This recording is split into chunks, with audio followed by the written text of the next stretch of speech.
কেন লজ্জা লাগবে? জি ম্যাডাম, আসতে পারি? হ্যাঁ আসো। ম্যাডাম ম্যাডাম জলদি চলেন, আমার বাসায় আমার বউকে সাপে কামড়েছে। সে কি, কোথায় কামড়েছে? হাতে না পায়ে? আর ক্ষতস্থান থেকে একটু দূরে শক্ত করে বেঁধে রেখেছো? জি ম্যাডাম, গলায় কামড়েছে, আর আমি আসার আগে বুদ্ধি করে ওর গলায় শক্ত করে গামছা বেঁধে রেখে এসেছি। যদিও ও অনেক ছটফট করছিল, কিন্তু আমি ওকে একদম পাত্তা দিইনি। আচ্ছা আরিফ সাহেব, এই নিয়ে আপনি মোট 7 বার কোর্টে আসলেন, আপনার লজ্জা লাগে না? না স্যার, একদমই না। কেন লজ্জা লাগবে? কারণ আপনি তো প্রতিদিনই আসেন। শিখা, বলতো দুনিয়ার সবচেয়ে গরিব কে? স্যার, নিশ্চিত করে বলতে পারবো না। অনিশ্চিতটাই বলতো দেখি।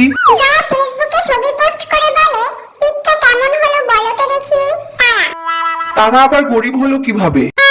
কারণ স্যার, তাদের ঘরে একটা আয়নাও নাই। শিখা, বলতো 7 আর 3 কত হয়?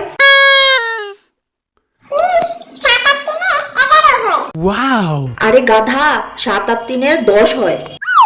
কিন্তু মিস, আপনি এর আগে বললেন 5 আর 5 10 হয়, তারপরে বললেন 6 আর 4 10 হয়, আর আজকে বলছেন আবার 7 আর 3 10 হয়। আপনাদের কথার কোনো ঠিক নেই।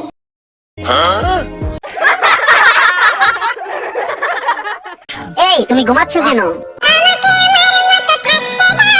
এমন করলে তুমি আর পরীক্ষায় পাশ করতে পারবে না। একটু মনোযোগ দিলে কিন্তু তুমি এবার পরীক্ষায় পাশ করতে পারতে।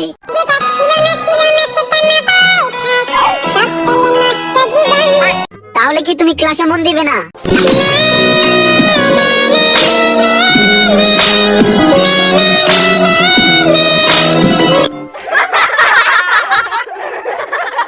Thanks for watching. Please like, share and subscribe my channel for more videos.